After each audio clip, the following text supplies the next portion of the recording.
E eu, enquanto estava preparando isso, eu comentei antes que eu fiz uma TCC sobre os pré-adolescentes, eu estudei bastante sobre essa faixa etária, e eu queria que a gente olhasse para esse texto, e eu vou comparar 3 coisas que eu aprendi sobre o pré-adolescente, da formação dele, do cognitivo dele, do desenvolvimento psicológico dele, com 3 coisas que esse texto quer nos ensinar sobre como a gente vai ter um relacionamento pai-filho melhor, mais top, como a gente vai desenvolver o nosso relacionamento. Primeiro, gente, isso eu comentei na nossa reunião de pais lá no começo do ano, não sei se você lembra, mas eu falei que o pré-adolescente, bota a mão na cabeça do seu filho assim agora, bota a mão na cabeça do seu filho.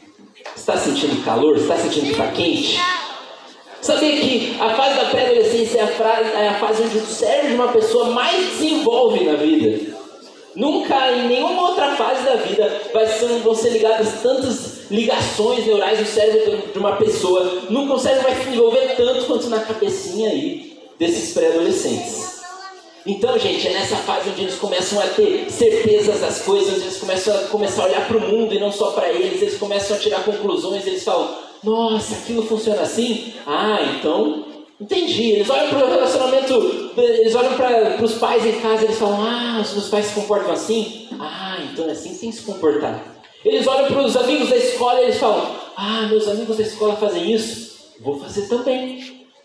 Por isso que é importante, gente, nessa fase da pré-adolescência, a gente ter pais. Vou falar para pais agora, a gente ter pais ativos em guiar a mente dessa galerinha.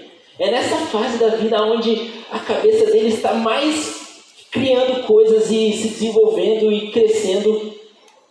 Então, quando a gente volta para esse texto e a gente lê lá, pais, não irritem os seus filhos, antes criem-nos segundo a instrução e o conselho do Senhor. E eu, pré-adolescente, guardião, assim como você, eu falei, mas será que é isso mesmo? Será que não é para irritar? Meu pai nunca vai me fazer nada para me irritar? Deixa eu contar uma coisa, guardião, teu pai vai te irritar ainda. Pai, você vai irritar seu filho ainda. Não é isso que esse texto está falando. O escritor, eu fui atrás do texto e o escritor está dizendo isso, esse sentido de irritação é uma irritação permanente, é algo que vai ficar com o seu filho, algo que vai ficar com ele como uma predisposição, uma irritação permanente, se a gente não guiar os nossos filhos da maneira certa. Não é algo tipo assim, eu irritei agora, mas depois eu já estou bem. É algo que vai ficar presente, algo que vai crescer, algo que vai se tornar personalidade no caráter do pré-adolescente da criança. Então, teu pai ainda vai te irritar. Você ainda vai irritar o seu filho. Mas não é isso que esse texto está falando. Esse texto está falando, cuidado, porque se você não fizer as coisas como você tem que fazer, o seu filho vai ficar irritado constantemente. Ele vai crescer com um caráter frustrado, crescer com um caráter de irritação. Ele vai se tornar um adulto frustrado, um adulto amargurado. Então é muito importante que você preste atenção no que eu vou falar. E eu acho muito legal que quando Paulo, Efésios, foi escrito por Paulo, ele está falando isso e ele fala para pais e ele fala para filhos.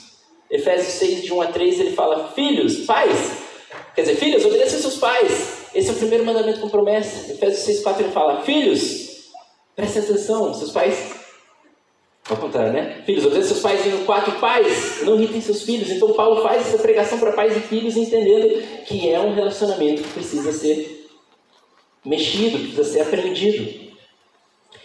E, gente, quando a gente olha ali para aquela palavrinha, vamos começar a olhar para o texto, então, aquela palavrinha muito importante, que é não irritem os seus filhos, antes criem-nos segundo a instrução.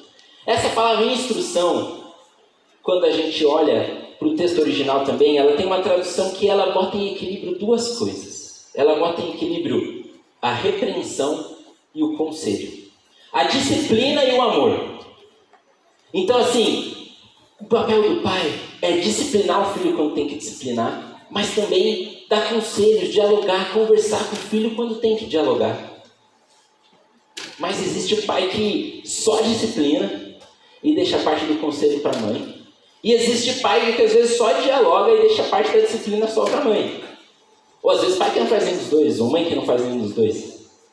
Mas quando a gente olha para o original, a gente vê também como Paulo estava falando para a igreja na época e todas as outras formas de ensino, e a gente entende que o que ele está querendo dizer aqui é preciso um equilíbrio.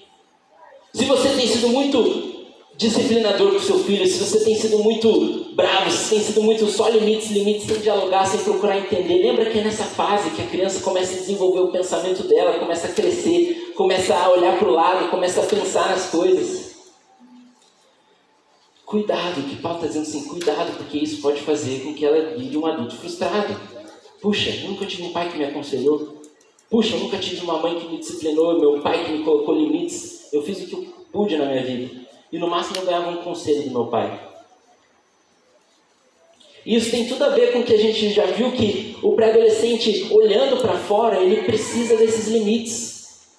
Por ser essa fase que ele está desenvolvendo, ele precisa entender até onde ele pode ir.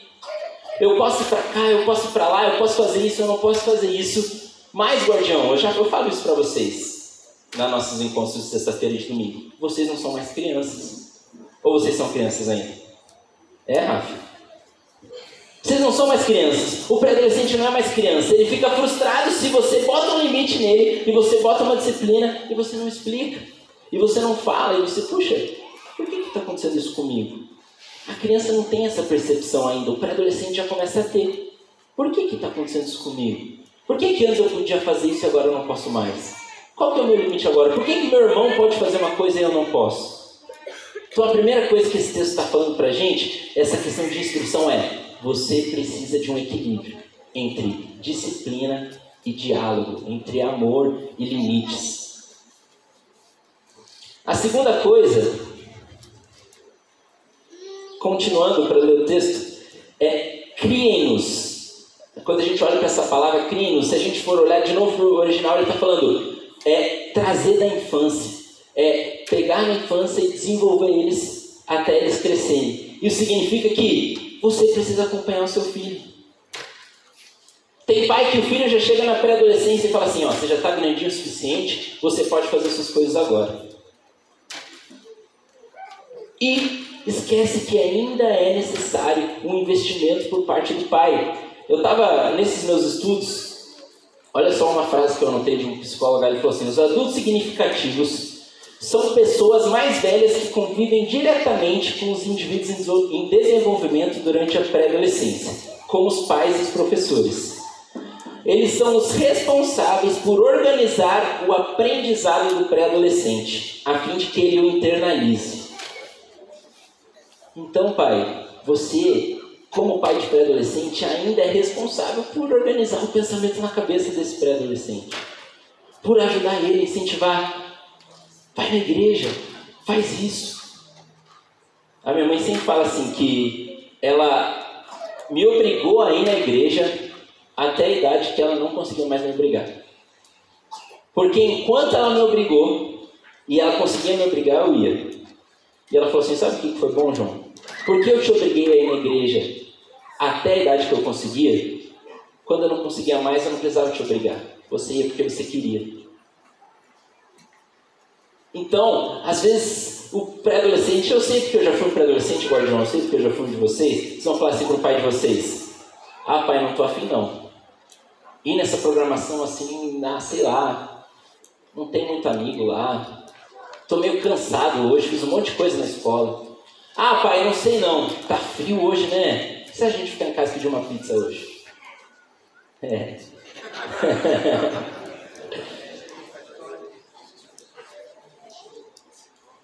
A gente tem que lembrar que o papel do pai ainda é pegar o pré-adolescente pela mão, apesar de ele não ser mais criança, mas lembrar que ele ainda não é um adulto. Eu falo para a Déia que eu fico pensando muito assim, como é que eu vou dar um castigo para os meus filhos assim, porque eu sou meio coraçãozão assim, e eu acho que eu não vou conseguir.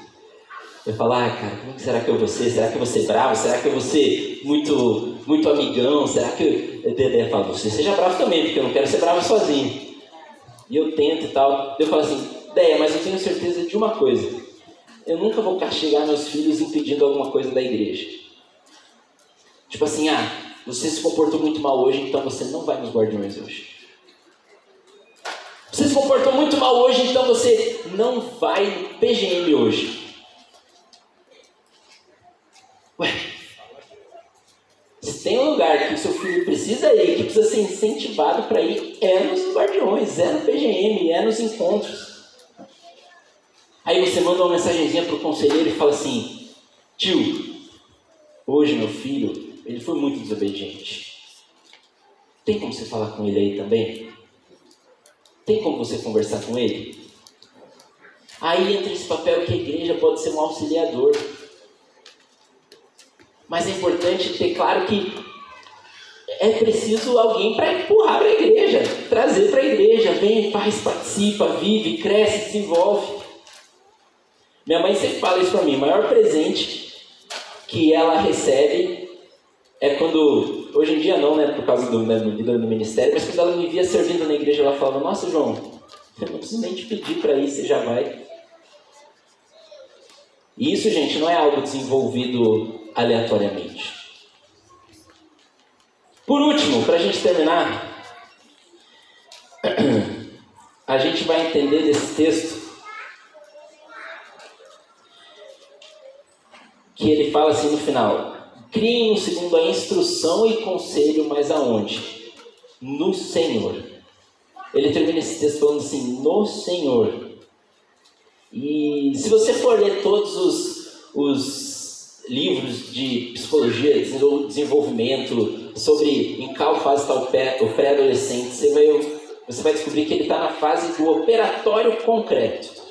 Que significa que ele olha para o mundo ao redor dele e ele precisa de coisas concretas para aprender.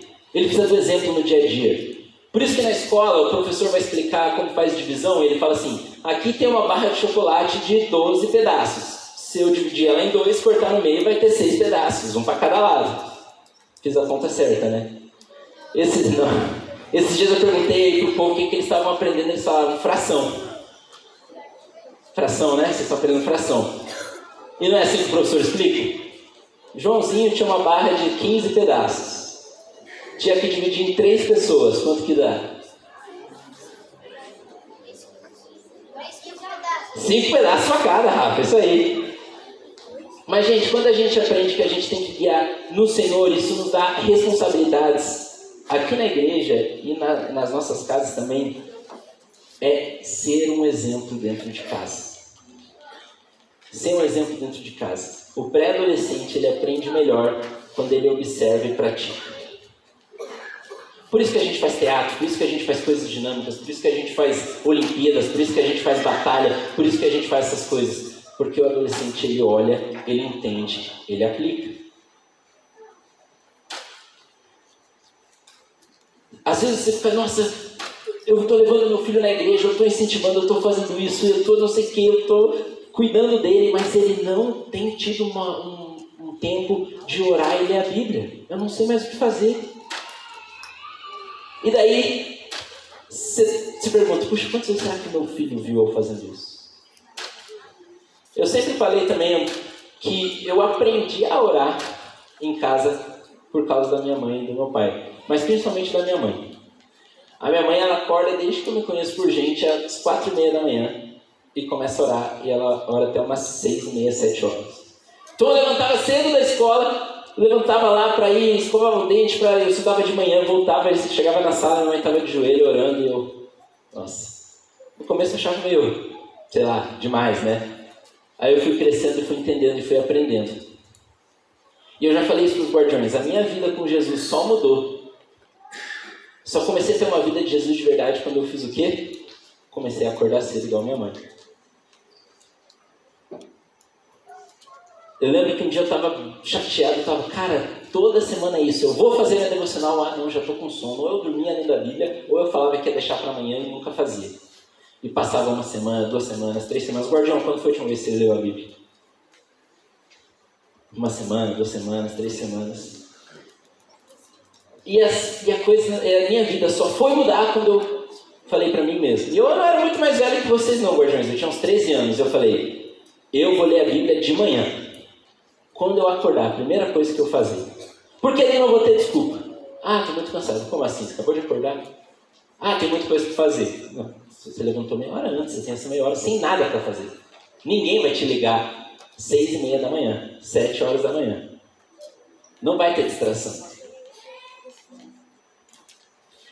Então, gente, tudo isso bota um peso nesse relacionamento, não só para os pais, mas para vocês filhos também. Né, Luca? O Luca está pensando, puxa, então é só os pais, né? Só os pais que têm essa responsabilidade de não irritar a gente, de guiar a gente, de conduzir a gente. Mas se a gente volta para Efésios 6, 1-3, vocês já ouviram isso várias vezes. Pais, filhos, obedeçam aos seus pais. Esse é o primeiro mandamento com promessa. Honra o seu pai e sua mãe. Obedecer, guardião, não significa obedecer emburrado. Porque isso não é honrar pai e mãe. Sabe, quando você obedece, mas por dentro você está, ai, que cara chato. Vou fazer, mas vou fazer mal feito. Eu fazia isso quando eu era mais novo.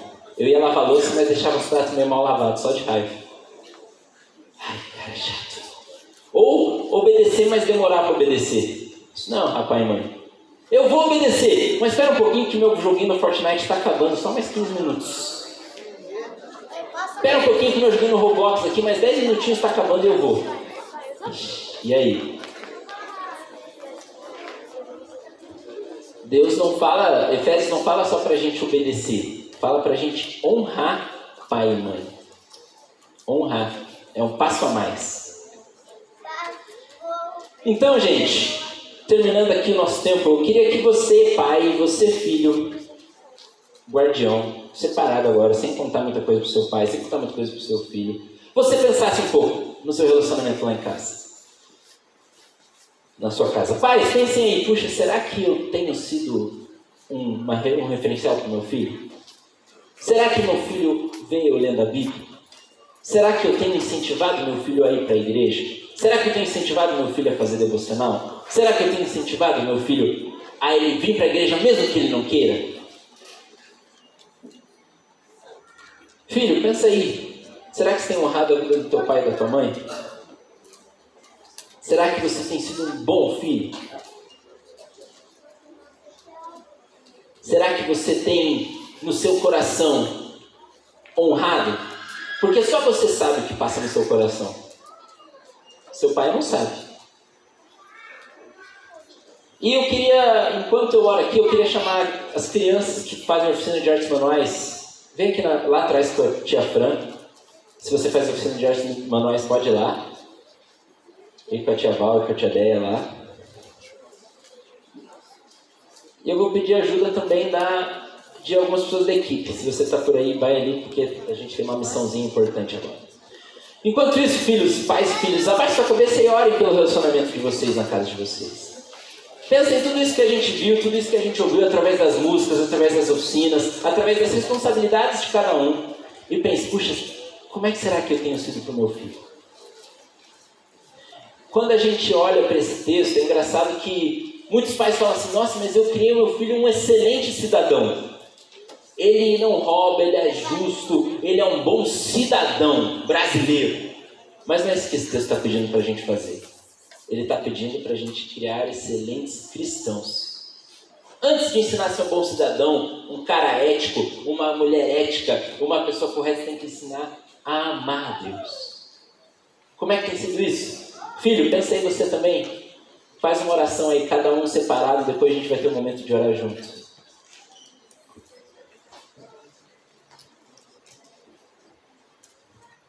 Espera aí, gente. Senhor Jesus, muito obrigado, Deus, porque o Senhor nos ama tanto, Deus. O Senhor nos ama tanto que o Senhor nos colocou numa família para que a gente possa amar uns aos outros, a gente possa cuidar uns dos outros. Ajuda, Deus, todos os pais que estão aqui, Deus, a entenderem a importância do investimento na vida dessa galerinha, a entenderem a importância, o valor que tem levar eles para a igreja, para participar das programações e insistir, não desistir, não deixar abaixar a pressão de trazer e viver na igreja, Deus, para que eles possam crescer, antes de serem bons cidadãos, antes de serem pessoas justas, serem pessoas que amam a Jesus, e por isso elas são justas, e por isso elas são corretas, e por isso elas são éticas, Deus, porque elas têm o amor de Jesus dentro do coração delas, Pai. Ajuda cada família aqui representada, Deus. E que se tiver alguma mágoa, alguma coisa para ser resolvida, que eles consigam, Pai, a fim de que eles possam ter um relacionamento que gera frutos no Senhor, Pai. em nome de Jesus. Amém. Pais, a gente vai ter um momento de orar e de conversar e de orar um pelos outros nos PGMs. Mas a gente quer entregar mais um presentinho para vocês. Galerinha lá atrás, pode entregar. Papais, fiquem de pé um pouco aí, vocês vão receber um presentinho do nosso ministério. Pode começar a entregar aí, gente.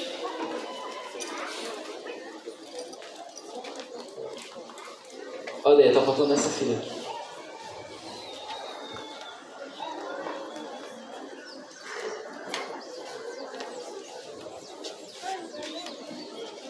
Vocês vão ganhar um bloquinho de notas, gente. Um bloquinho de notas com uma caneta dos Guardiões do Reino. E o desafio desse bloquinho é que você escreva memórias de você e do seu filho ou da sua filha, de tempos com Deus que vocês tiveram juntos. Coisas que Deus falaram para vocês juntos, coisas que Deus falaram nas devocionais, nas horas silenciosas de vocês, que vocês escrevam nesse caderninho e vocês guardem ele, para ajudar e auxiliar no relacionamento de vocês. Conforme você for ganhando, pai, pode sentar para que os nossos voluntários já saibam se você ganhou ou não.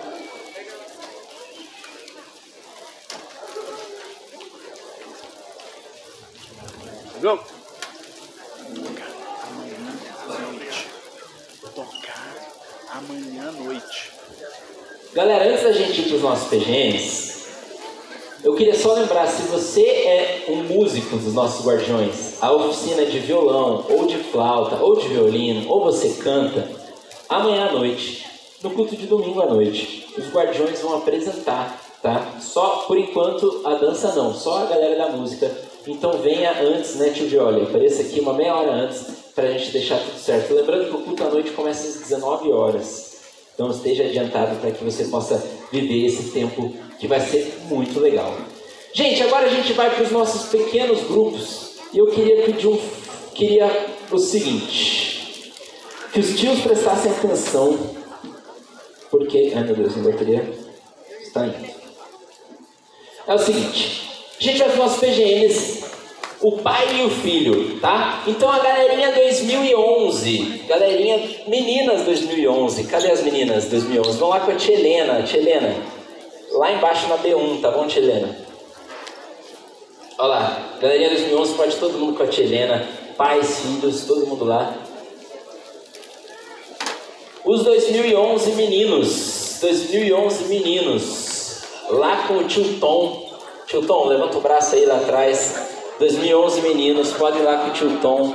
Tem mais algum tio aí de 2011? Tio Tom, lá na B2, tá bom? Deixa eu só fazer o seguinte. Galerinha 2012. Oi.